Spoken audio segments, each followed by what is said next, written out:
கர்நாடகா தலைநகர் பெங்களூரில் டிராஃபிக் எந்தளவுக்கு மோசமாக இருக்கும் என்பதை யாரும் தனியாக சொல்ல தேவையில்லை. டிராஃபிக் நெரிசலை குறைக்க அம்மாநில அரசு பல்வேறு நடவடிக்கைகளை எடுத்து வருகிறது. அதன் ஒரு பகுதியாக பெங்களூரில் 73 கிலோமீட்டர் பெங்களூரு பிசினஸ் காரிடார் அமைக்கப்படும் நிலையில் இது தொடர்பாக அம்மாநில முதல்வர் சித்தராமையா வெளியிட்ட அறிவிப்புகளை பார்க்கலாம். பெங்களூரு என்றாலே அனைவருக்கும் நினைவுக்கு வருவது அங்குள்ள டிராஃபிக் தான். ஒவ்வொரு நாளும் பெங்களூர் மக்கள் தங்களின் கணிசமான நேரத்தை டிராஃபிக் நெரிசலிலேயே செலவிடுகிறார்கள். இதற்கிடையே பெங்களூரில் போக்குவரத்து நெரிசலை குறைக்க ஏதுவாக கர்நாடக அரசு தனது பட்ஜெட்டில் பல முக்கிய அறிவிப்புகளை வெளியிட்டுள்ளது. அம்மாநில முதல்வர் சித்தராமையா பட்ஜெட் உரையை வாசித்தார். காலை 10:15 மணிக்கு அவர் கர்நாடகா சட்டசபையில் தனது பட்ஜெட் உரையை வாசித்தார். அதில் மாநிலத்திற்கு பல்வேறு அறிவிப்புகள் இடம்பெற்று இருந்ததும் குறிப்பாக பெங்களூரு சார்ந்தும் பல முக்கிய அறிவிப்புகளை சித்தராமையா வெளியிட்டார்.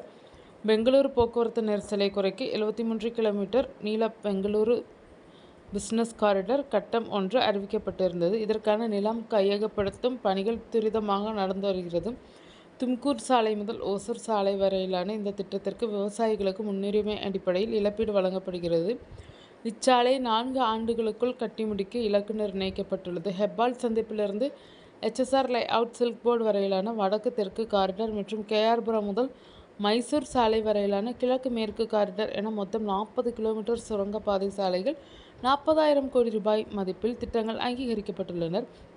முதல் கட்டமாக 17 கிலோமீட்டர் நீளமுள்ள வடக்கு தெற்கு காரிடார் திட்டத்திற்கான ரூபாய் 17,780 கோடி மதிப்பிலான திட்டத்திற்கு ஒப்பந்த புள்ளிகள் கோரப்பட்டுள்ளனர். ஹெப்பால் சந்திப்பிலிருந்து மேக்ரிச் சர்க்கிள் வரை சுரங்கப்பாதை சாலையும் மேம்பால சாலையும் ரூபாய் 2,250 கோடி செலவில் அமைக்கப்படும்.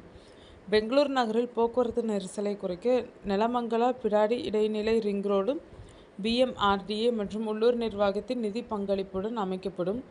முதலமைச்சரின் அம்ரித் நாகரோத்னா திட்டத்தின் 4ஆம் கட்டத்தின் கீழ் ரூபாய் 3,885 கோடி செலவில் உள்கட்டமைப்பு மேம்பாட்டு பணிகள் செயல்படுத்தப்பட்டு வருகின்றன.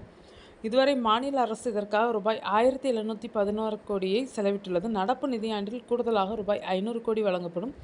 நகரங்களின் தூய்மை பேணும் வகையில் நெலமங்கலா, தேவனஹள்ளி மற்றும் மைசூரின் சில பகுதிகளில் நிலத்தடி வடிகால் பணிகள் மேற்கொள்ளப்படும். மேலும் KRTP மைக்ரோ மற்றும் மாநில அரசு நிதியுதவியுடன் சித்தாப்பூர், யாத்கிரி உள்ளிட்ட நகரங்களிலும் இந்த UGD பணிகள் செயல்படுத்தப்படும்.